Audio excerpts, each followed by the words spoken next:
على رسوله الكريم أما بعد ولقد آتيناك سبعا من المثاني والقرآن العظيم. اللہ رب العالمین نے فرمایا اے پیغمبر، ہم نے آپ کو بار بار دہرائی جانے والی 7 آیتیں عطا کی اور قرآن عظیم عطا کیا. 7 آیتوں سے مراد سورہ فاتحہ آپ کو عطا کی اور قرآن مجید عطا کیا. اس کے بعد اللہ رب العالمین نے اس سے آگے والی آیت میں فرمایا اے پیغمبر، دنیا والوں کو جو ہم نے مال عطا کیا ہے، زینتیں عطا کی ہیں، دنیا کی درہم و دینار عطا کیا ہے، آپ ان کی طرف للچائی ہوئی نگاہوں سے مت دیکھیے. یہ دیکھیے سورہ فاتحہ میں نے آپ کو عطا کر دی، قرآن عظیم عطا کر دیا. اللہ نے فرمایا اس سے بڑا سرمایہ نہیں ہو سکتا، قرآن مجید سے بڑھ کر کوئی اور دولت نہیں ہو سکتی. کیا پتہ چلا کہ دنیا میں سب سے زیادہ امیر وہ ہے جو قرآن مجید جس کو یاد ہو، قرآن مجید کا جس سے لگاؤ ہو، جو قرآن مجید کی تلاوت کرتا ہو، قرآن مجید سے محبت ہو. قرآن جس کے پاس ہے دنیا کا سب سے امیر انسان ہے. قرآن سے بڑھ کر کوئی دولت نہیں، قرآن سے بڑھ کر دوستوں کوئی سرمایہ نہیں. اب جانتے ہیں اس آیت کا پس منظر و شان نزول کیا ہے؟ مکی زندگی ہے، صحابہ نادار ہیں، غریب ہیں، مفلوق الحال ہیں، کنگال ہیں، خالی ہاتھ ہیں، کچھ نہیں ان کے پاس. اور جو مشرکین ان کے مخالفین کیا ہے ان کے پاس اونچی عمارتیں ہیں، قیمتی عمارتیں ہیں، ان کے پاس دنیا کے درہم و دینار ہیں، عہدے ہیں، اثر و رسوخ ہے، تجارت ہے، بزنس ہے. یہاں پر آیت اتری کہ اے پیغمبر، آپ کے جو مخالفین کفار و مشرکین ان کے پاس جو کاروبار، جو بزنس اور تجارتیں ہیں، ان کی طرف آپ رشک کی نظروں سے مت دیکھیے، ان کو للچائی ہوئی نگاہوں سے مت دیکھیے. یہ دیکھیے قرآن مجید، قرآن مجید اس کو پڑھیے. اللہ نے فرمایا یہ سب سے عظیم دولت ہے، اس سے بڑھ کر کوئی دولت نہیں. یہ دوستو آیت کا پس منظر تھا. دوستو آج میں آپ لوگوں کو بتاؤں گا کہ قرآن سے ہمارا رشتہ کیسا ہونا چاہیے، قرآن سے ہمارا تعلق کیا ہونا چاہیے.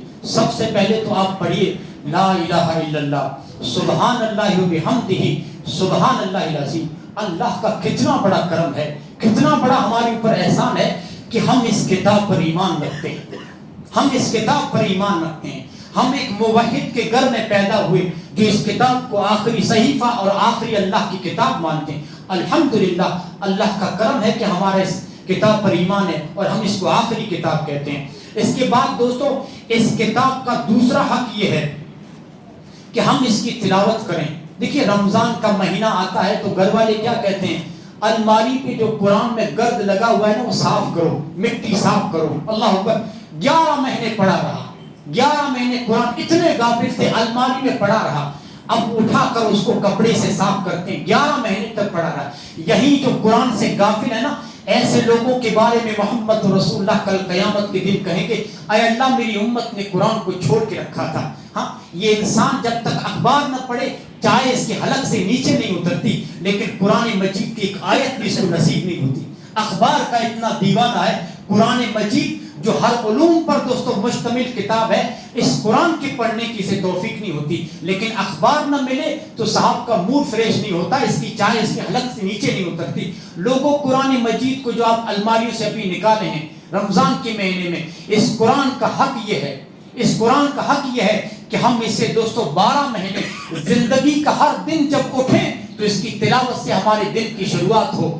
جب بھی ہم رکشہ چلاتے ہیں، جب تک کوئی پیسنجر نہیں آتا، جب تک کوئی نہیں آتا تب تک قرآن رکھیں اپنے رکشہ میں، پڑھتے ہیں ترجمے والا قرآن. ہم دکان چلاتے ہیں، جب تک کوئی نہیں آتا گاہک اس وقت قرآن پڑھتے رہیں. ہاں کوئی بھی تجارت آپ کریں، کوئی بھی کاروبار کریں، قرآن چھوٹا سا ہے، چھوٹا سا قرآن جیب میں رکھیں، اس کو پڑھتے ہیں اور پھر اس کی برکتیں دیکھیے. جب آپ دن رات اٹھتے بیٹھتے قرآن پڑھیں گے اس کی تلاوت کیجئے. اس کا دوستو حق یہ ہے کہ اٹھتے بیٹھتے اور رات کو جب سوئیں تو ہمارا آخری کام یہ ہونا چاہیے کہ آپ دوستو سورہ تبارک الذی، آپ اس سورہ کو پڑھ کر سوئیں. محمد رسول اللہ صلی اللہ علیہ وسلم نے فرمایا آخر میں اس سورہ کو پڑھ کر سو. اور جو بھی اس کتاب کی دوستو تلاوت کرتا ہے بڑی بشارتیں ہیں. اللہ رب العالمین نے تعریف کی ایسے بندوں کی، الذین آتیناہم الکتاب یتلونہ حق تلاوتی، کہ جس کو میں نے یہ قرآن مجید اللہ رب العالمین نے فرمایا عطا کیا ہے، یہ قرآن دیا ہے، کما حق کہو جو لوگ اس کی تلاوت کرتے ہیں.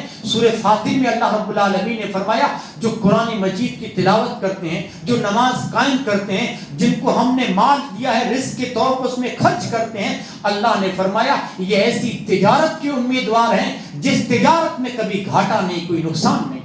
قرآن مجید کی تلاوت کر کے ہم اللہ سے جنت خرید رہے ہیں, نماز قائم کر کے ہم جنت الفردوس خرید رہے ہیں, مال اللہ کی راہ میں لوٹا کر ہم جنت خرید رہے ہیں. تو جنت اگر قرآن پڑھ کے خرید رہے ہیں تو میں کہتا ہوں اس میں کہاں گھاٹا ہے, کہاں نقصان ہے؟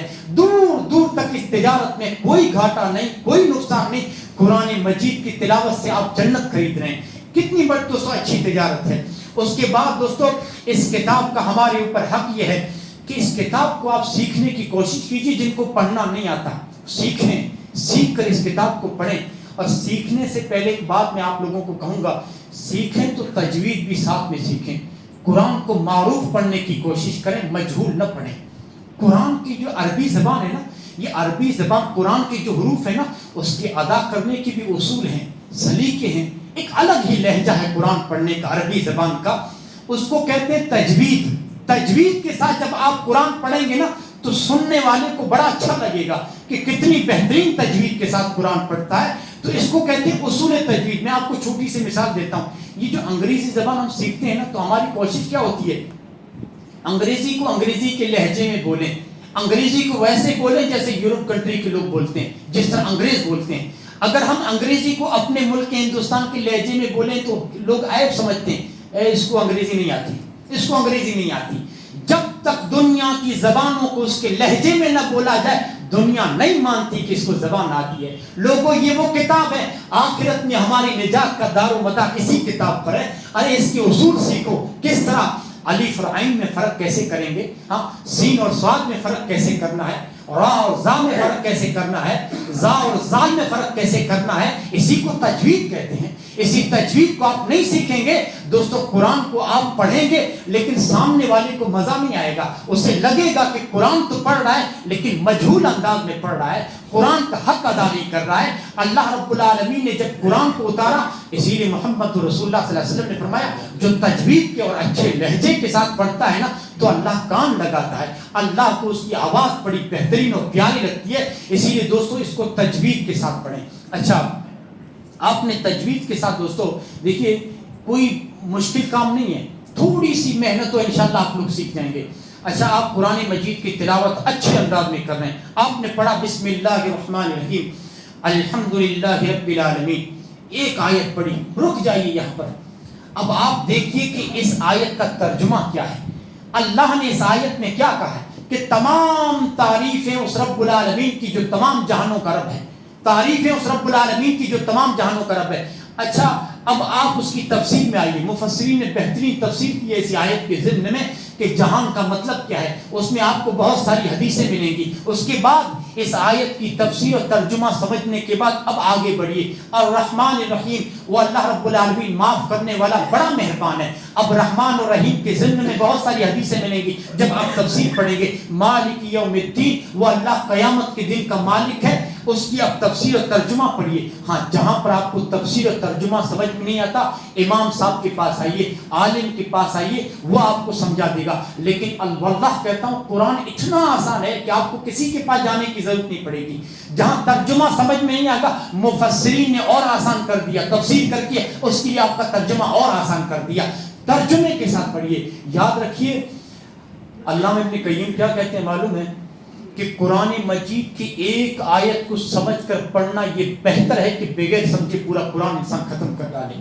علامہ ابن قیم کہتے ہیں کہ ایک آیت کو الحمدللہ رب, اس کو سمجھ کر جس نے پڑھ لیا پورا دل لگ جائے. آپ جانتے ہیں مالک یوم الدین تک ہم نے 4 مہینے دوستو ان آیتوں کو پڑھا, اس کی تفسیر کو. قرآن مجید کی جو آیتیں ہیں نا اس کا مفہوم اتنا گہرا ہے سمندر سے بھی زیادہ, اس کے معنی اتنے گہرے ہیں کہ ہم نے مالک یوم الدین تک صرف 4 مہینے تک اس کی تفسیر ہم پڑھتے رہے مدرسے کے اندر. 4 مہینے تک. ہاں کتنا گہرا ہے دوستو قرآن مجید. تو آپ علامہ ابن قیم کہتے ہیں ایک آیت جس نے پڑھی سمجھ کر وہ بہتر ہے اس سے جس نے بغیر سمجھے پورا سورہ فاتحہ سے ناس تک پورا پڑھ ڈالا. ایک آیت میں گرچہ 3 دن لگ جائیں 10 دن لگ جائیں اس آیت پر غور و فکر کیجیے. یاد رکھیے آج ہم جو قرآن کی عقیدے سے دور ہیں، کیوں دور ہیں؟ کیونکہ قرآن کے ترجمے سے دور ہیں۔ آج ہم قرآن کی معاشرت اور قرآن کی تہذیب، اس کے کلچر سے دور ہیں۔ کیوں دور ہیں؟ کہ ہم قرآن کے ترجمے سے دور ہیں۔ جب قرآن کا ترجمہ پڑھیں گے تو قرآن کا اخلاق آئے گا، قرآن کی تہذیب آپ کے اندر آئے گی، قرآن کا عقیدہ آپ کے اندر آئے گا۔ واللہ کہتا ہوں جب پڑھیں گے تو قرآن کی ساری خصوصیات آپ کے اندر آئیں گی۔ آج ہم نے کیا بنا رکھا ہے؟ جب ہم اس کو سمجھتے نہیں تو ہم نے مردوں کی کتاب بنا ڈالا اس کو۔ زندوں کے لیے آئی تھی، زندوں کے لیے آئی تھی کہ زندہ لوگ پڑھیں، ہدایت پائیں، عروج حاصل کریں، لیکن نہیں، ہم نے اس کو مردوں کی کتاب۔ روح نہیں نکل رہی ہے؟ ارے حافظ جی آئیے سورہ یاسین پڑھیے، حافظ جی آئیے سورہ یاسین پڑھیے۔ ہاں اس بیچارے نے زندگی میں جو مر رہا ہے نا، کبھی قرآن سیکھنے کی کوشش نہیں کی، اس نے کبھی نہیں پڑھا۔ حافظ جی اس کی روح نہیں نکل رہی، آئیے سورہ، حافظ جی نے سورہ یاسین پڑھی، اچھا روح نکل گئی۔ اب مسجد کے طلبہ جو ہوتے ہیں، مدرسے میں پڑھنے والے جو بچے ہوتے ہیں، ان چھوٹی چھوٹی بچوں کو قرآن کا ایک ایک پارہ دے دیا، 30 پارے۔ اب 30 پارے، یہ قرآن کھانی ہو رہی ہے مردے کے اوپر، قرآن کھانی کہ 30 پارے پڑھ کر اس کا اجر و ثواب اس میت کو بخشو۔ ہاں یہ سلوک ہے ہمارا قرآن کے ساتھ، یہ رویہ ہے ہمارا قرآن کے ساتھ۔ یہ زندہ کے لیے آئی تھی، کفن میں لپٹے ہوئے لوگوں کے لیے ہم نے قرآن کو بنا ڈالا۔ اچھا اس کے لیے 30 پارے ان لڑکوں نے پڑھ کر اجر و ثواب کہتے ہیں اس کو بخش دیا۔ اس کو اجر و ثواب تب ملتا جب یہ زندہ ہوتا، سیکھتا، پڑھتا، تب اس کو اجر و ثواب۔ یہ بچوں نے پڑھا ہے، اس کا اجر و ثواب صرف بچوں کو، یہ اس کو کچھ نہیں ملنے والا۔ یہ ایک بدعت ہے جو ہمارے معاشرے میں دوستوں ایجاد ہم نے اپنے طور پر کر رکھی ہے۔ اچھا قبر میں چلا گیا، اب قبر پہ قرآن پڑھا جا رہا ہے اس کو۔ اچھا یاسین پڑھی، اس کی روح نکلی، قرآن کھانی ہوئی، قبر میں چلا گیا، قبر میں بھی کھڑے ہو کر اس کے اوپر قرآن پڑھا جا رہا ہے۔ پوچھئے آپ اس کے گھر والوں سے، جس کی قبر پر قرآن پڑھا گیا، جس کے اوپر سورہ یاسین پڑھی گئی، جس کے اوپر 30 پارے پڑھ کر جس کا اجر و ثواب اس کو بخشا گیا، پوچھو، قسم دے کر اس کے گھر والوں سے پوچھو، کیا زندگی میں اس نے ایک پارہ بھی پڑھا تھا؟ زندگی میں اس نے قرآن کو سیکھنے کی کوشش کی تھی؟ زندگی میں یہ جو بد نصیب ہے جس کے اوپر سورہ یاسین پڑھی جا رہی ہے، زندگی میں قرآن کا ایک ورق بھی ترجمے کے ساتھ پڑھا تھا؟ پوچھو آپ اس کے والدین سے، پوچھو اس کے بیوی بچے سے، کبھی نہیں پڑھا۔ ہاں یہ زندوں کے لیے آئی تھی۔ سلوک کیا کیا ہم نے قرآن کے ساتھ کہ اس کو ہم نے مردوں کی کتاب بنا رکھا ہے۔ ہم نے قرآن کو تعویذ میں لپیٹ کر بازو میں باندھ دیا، کبھی دوستوں اس کو سمجھا نہیں ہے۔ اور کچھ نوجوان تو ایسے ہیں سمجھتے بھی ہیں، قرآن کا ترجمہ بھی سمجھ، اگر دیکھ کر پڑھیں تو ترجمہ بھی کر لے جائیں گے، اور قرآن عربی پڑھنا بھی آتا ہے، لیکن دوستوں کہتے ہیں کہ نہیں مولوی صاحب کھول کے بیٹھتے ہیں تو پڑھنے کو نہیں ہوتا، جی نہیں کرتا، کھول تو لیتے ہیں، موڈ نہیں بنتا پڑھنے کا، توفیق نہیں ہوتی۔ ارے اللہ کے بندو، یہ ہنسنے کی بات نہیں ہے، یہ ہنسنے کی بات نہیں ہے، یہ بہت بڑا لمحہ فکریہ ہے۔ یہاں تو آپ کو تڑپ جانا چاہیے کہ مجھے اللہ توفیق کیوں نہیں دے رہا ہے قرآن پڑھنے کی۔ اللہ ہر روز صبح اٹھتا ہوں اخبار پڑھ لیتا ہوں، روز صبح اٹھ کے موبائل پہ وہ فحش ویڈیو دیکھ لیتا ہوں، لیکن اللہ مجھے ایک پڑھنے کی توفیق کیوں نہیں ہو رہی ہے؟ اپنا محاسبہ کرو، اپنے گھر والوں کے اندر جاکو کہ اللہ اس کتاب کو پڑھنے کی توفیق تم لوگوں کو کیوں نہیں دے رہا ہے؟ ہاں اور حافظ جی جب ہم لوگوں کو تراویح میں سناتے ہیں تو کچھ ایسے بد نصیب بھی ہوتے ہیں جو عشاء پڑھ کے نکل جاتے ہیں۔ کتنے خوش نصیب ہیں آپ لوگ جو پورا پارہ آپ لوگوں نے سنا کھڑے ہو کے۔ ہاں اور جہاں جس مسجد کے اندر قرآن پڑھا جائے اللہ کے فرشتے رحمت کے ساتھ دھانپ لیتے ہیں، اور آپ لوگوں کا ذکر ہوتا ہے آسمان پہ کہ اللہ مسجد کے اندر گئے، اس مسجد میں پارہ پورا پڑھا گیا قرآن کا، اور اتنے لوگوں نے کھڑے ہو کے سنا، کھڑے ہو کے سنا۔ وہ کتنے بد نصیب ہیں جو عشاء پڑھ کے نکل جاتے ہیں، ان کو توفیق نہیں ہوتی یہ پارہ سننے کی۔ ہاں آپ نے کھڑے ہو کے مشقت کے ساتھ پارہ سنا، آپ کا ذکر دوستوں رب العالمین عرش کے پاس ہو رہا ہے آپ لوگوں کا ذکر۔ ہاں یہ خوش نصیب ہے۔ مت چھوڑیے 30 کی 30 تراویح دوستوں آپ کھڑے ہو کے سنیے، جتنا پڑھنے کا ثواب ہے اسی قدر سننے کا ثواب ہے۔ جیسا کہ محمد رسول اللہ نے ابی بن کعب سے سنا، نازل محمد رسول اللہ پہ ہوا، اتری اللہ کے رسول پہ، سنا کس سے؟ آپ نے ابی بن کعب سے سنا۔ نوجوانوں اگر توفیق نہیں ہو رہی ہے نا تو پھر اپنے دلوں کو ٹٹولو، ہاں اپنا محاسبہ کرو، رو اللہ کے پاس کہ اللہ مجھے توفیق دے اپنے کتاب کے پڑھنے کی، مجھے توفیق دے۔ ہاں کیوں نہیں؟ آپ جانتے ہیں اللہ کے رسول کو ایک مرتبہ جبریل نے آنے کا وعدہ کیا کہ اللہ کے رسول میں اس وقت آؤں گا، اور فرشتہ کبھی وعدہ خلافی نہیں کر سکتا، کبھی نہیں۔ اللہ کے رسول اپنے حجرے میں انتظار کر رہے ہیں جبریل کا کہ جبریل نے کہا تو تھا وقت تو ہو گیا لیکن آئے کیوں نہیں؟